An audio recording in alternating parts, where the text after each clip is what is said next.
Hi Year 3, so we're already on chapter 8 of Harry Potter and the Philosopher's Stone. I'll get straight into it. Chapter 8, The Potions Master. There, look. Where? Next to the tall kid with the red hair. Wearing the glasses. Did you see his face? Did you see his scar? Whispers followed Harry from the moment he left his dormitory the next day. People queuing outside classrooms stood on tiptoe to get a look at him, or doubled back to pass him in the corridors again, staring. Harry wished they wouldn't, because he was trying to concentrate on finding his way to classes.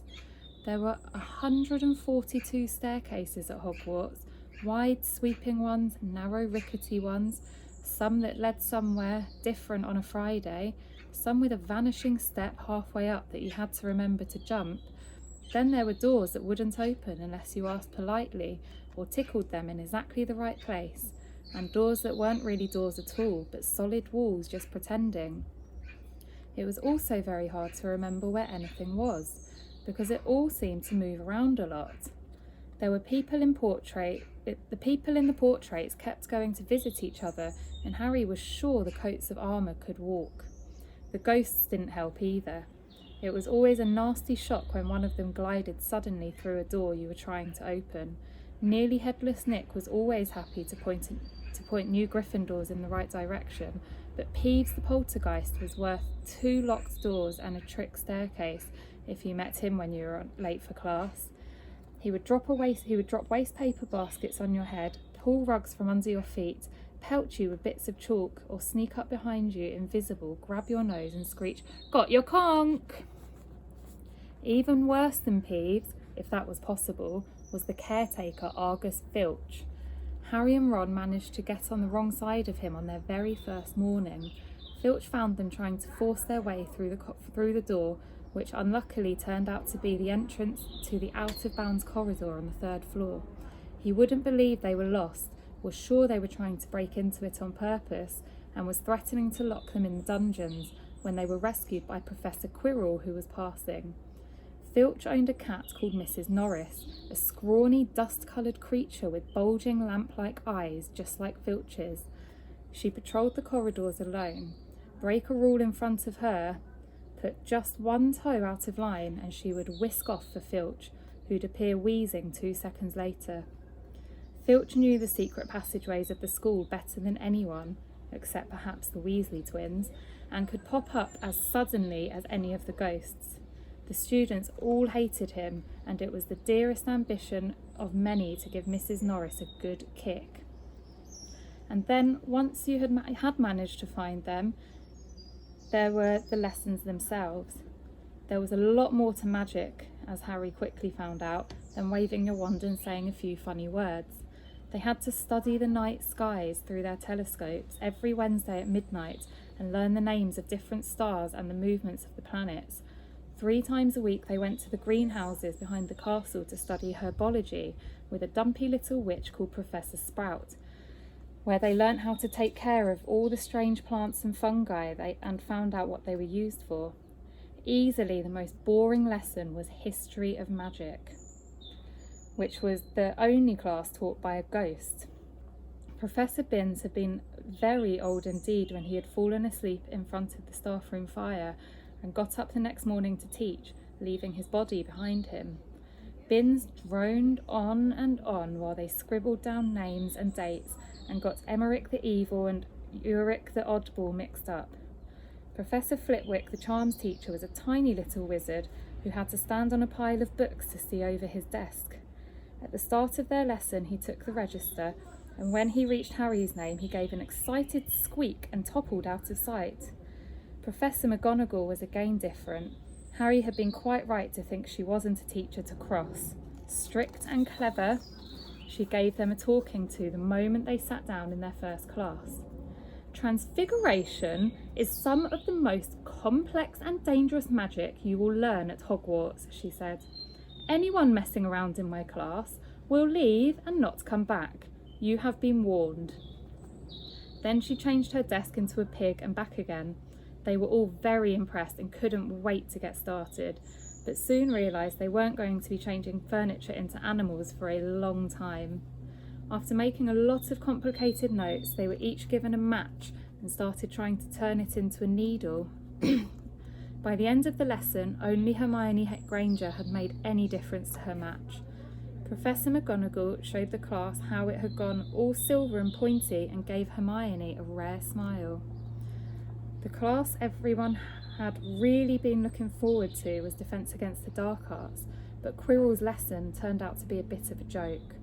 His classroom smelled strongly of garlic, which everyone said was to ward off a vampire he'd met in Romania and was afraid would be coming back to get him one of these days.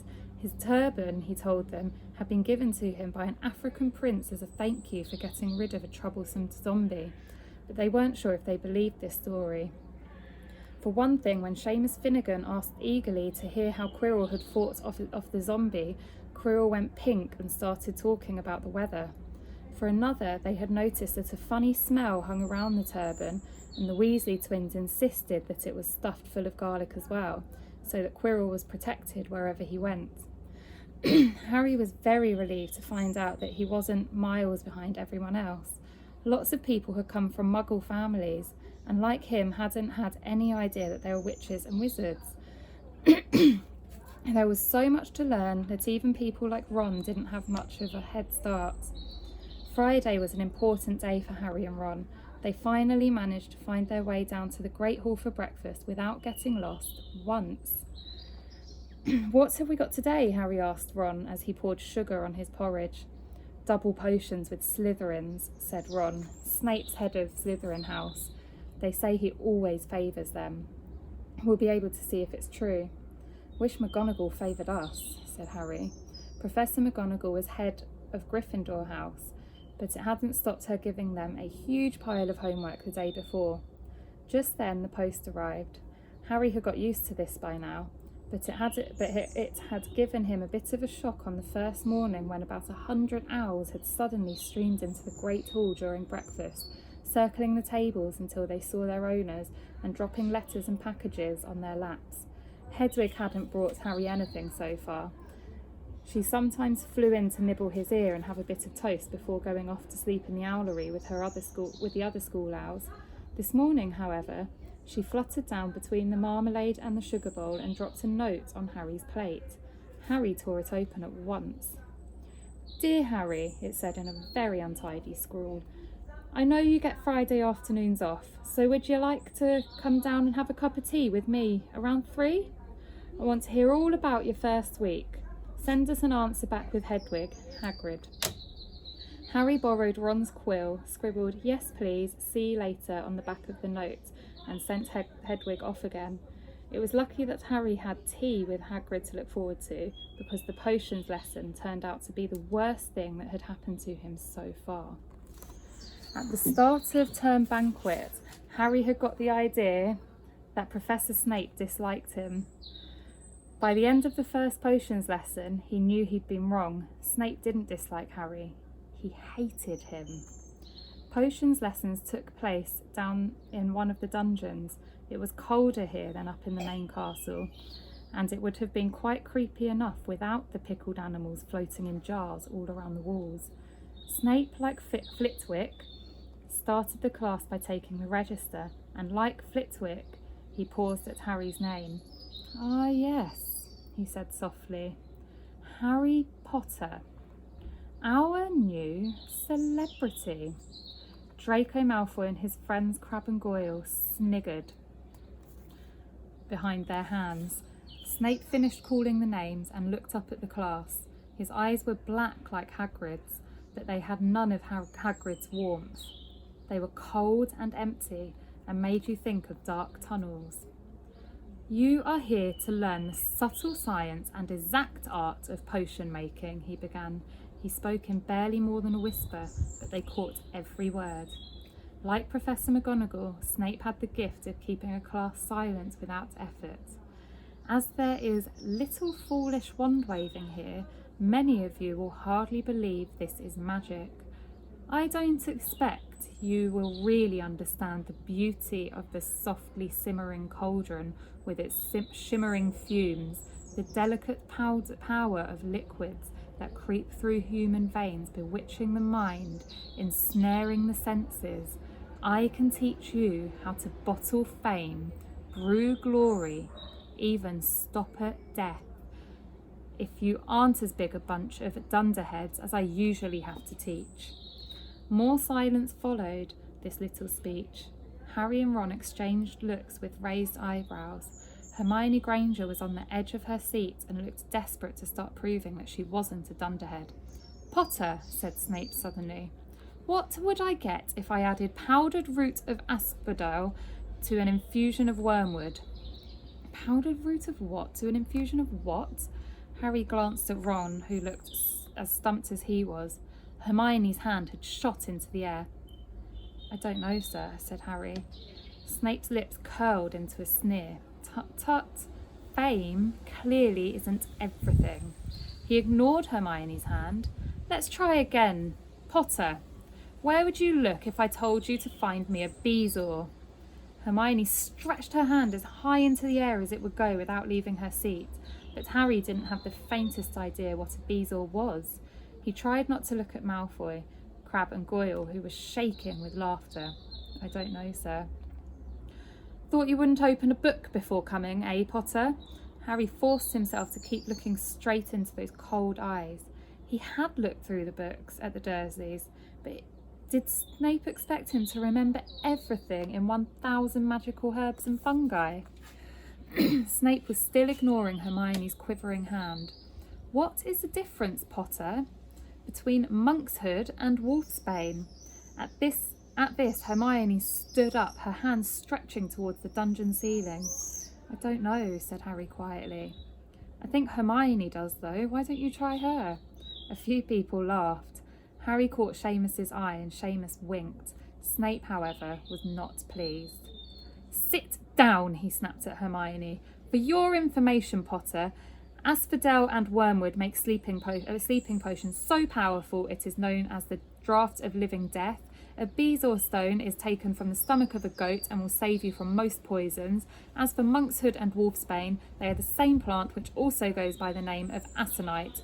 Well, why aren't you all copying this down?" There was a sudden rummaging for quills and parchment. Over the noise, Snape said, "And a point will be taken from Gryffindor House for your cheek, Potter." Things didn't improve for the Gryffindors as the potion lesson continued. Snape put them all into pairs and set them to mixing up a simple potion to cure boils. He swept around in his long black cloak, watching them weigh dried nettles and crush snake fangs, criticising almost everyone except Malfoy, whom he seemed to like. Harry was just telling everyone to look at the perfect way Malfoy has stewed his horned slugs, when clouds of acid green smoke and a loud hissing filled the dungeon. Neville had somehow managed to melt Seamus's cauldron into a twisted blob, and their potion was seeping across the stone floor, burning holes in people's shoes. Within seconds, the whole class was standing on their stools, while Neville, who had been drenched in the potion when the cauldron collapsed, moaned in pain as angry red boils sprang up all over his arms and legs. "Idiot boy!" snarled Snape, clearing the spilled potion away with one wave of his wand. "I suppose you added the porcupine quills before taking the cauldron off the fire." Neville whimpered as boils started to pop up all over his nose. "Take him up to the hospital wing," Snape spat at Seamus. Then he rounded on Harry and Ron, who had been working next to Neville. "You, Potter, why didn't you tell him not to add the quills? Thought he'd make you look good if he got it wrong, did you? That's another point you've lost for Gryffindor." This was so unfair that Harry opened his mouth to argue, but Ron kicked him behind their cauldron. "Don't push it," he muttered. "I've heard Snape can turn very nasty." As they climbed the steps out of the dungeon an hour later, Harry's mind was racing with his spirits were low. He'd lost 2 points for Gryffindor in his very first week. Why did Snape hate him so much? Cheer up, said Ron. Snape's always taken points off Fred and George. Can I come and meet Hagrid with you? At 5 to 3, they left the castle and made their way across the grounds. Hagrid lived in a small wooden house on the edge of the Forbidden Forest. A crossbow and a pair of galoshes were outside the front door. When Harry knocked, they heard a frantic scrabbling from inside and several booming barks. Then Hagrid's voice rang out, saying, "Back, Fang, back!" Hagrid's big, hairy face appeared in the crack as he pulled the door open. "Hang on," he said. "Back, Fang!" He let them in, struggling to keep hold of the collar of an enormous black boarhound. There was only one room inside. Hams and pheasants were hanging from the ceiling. A copper kettle was boiling on the open fire, and in the corner stood a massive bed with a patchwork quilt over it. "Make yourselves at home," said Hagrid, letting go of Fang, who bounced straight at Ron and started licking his ears. Like Hagrid, Fang was clearly not as fierce as he looked. "This is Ron," Harry told Hagrid, who was pouring boiling water into a large teapot and putting rock cakes on a plate. "Another Weasley, eh?" said Hagrid, glancing at Ron's freckles. "I spent half my life chasing your twin brothers away from the forest." The rock cakes almost broke their teeth, but Harry and Ron pretended to be enjoying them as they told Hagrid about their first lessons. Fang rested his head on Harry's knee and drooled all over his robes. Harry and Ron were delighted to hear Hagrid call Filch that old git. "And as for that cat, Mrs. Norris, I'd like to introduce her to Fang sometime. Do you know, every time I go up to the school, she follows me everywhere. Can't get rid of her. Filch puts her up to it." Harry told Hagrid about Snape's lesson. Hagrid, like Ron, told Harry not to worry about it, that Snape liked hardly any of the students. "But he seemed to really hate me." "Rubbish," said Hagrid. "Why should he?" Yet Harry couldn't help thinking that Hagrid didn't quite meet his eyes when he said that. "How's your brother Charlie?" Hagrid asked Ron. "I liked him a lot. Great with animals." Harry wondered if Hagrid had changed the subject on purpose. While Ron told Hagrid about Charlie's work with dragons, Harry picked up a piece of paper that was lying on the table under a tea cosy. It was a cutting from the Daily Prophet. Gringotts break-in latest. Investigations continue into the break-in at Gringotts on 31st of July, widely believed to be the work of dark wizards or witches unknown. Gringotts goblins today insisted that nothing had been taken. The vault was searched and in fact been emptied the same day. "But we're not telling you what was in there, so keep your nose out if you know what's good for you," said a Gringotts spokesgoblin this afternoon. Harry remembered Ron telling him on the train that someone had tried to rob Gringotts, but Ron hadn't mentioned the date. "Hagrid," said Harry, "the Gringotts break-in happened on my birthday. It might have been happening while we were there." There was no doubt about it, Hagrid definitely didn't meet Harry's eyes this time. He grunted and offered him another rock cake. Harry read the story again. The vault that was searched had in fact been emptied earlier that same day. Hagrid had emptied Vault 713, if you could call it emptying, taking out that grubby little package. Had that been what the thieves were looking for? As Harry and Ron walked back to the castle for dinner, their pockets weighed down with rock cakes they'd been too polite to refuse. Harry thought that none of the lessons he'd had so far had given him as much to think about as tea with Hagrid. Had Hagrid collected that package just in time? Where was it now?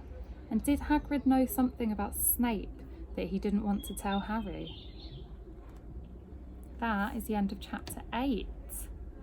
Thank you for listening. I hope you enjoyed it. I'll speak to you all soon. Bye.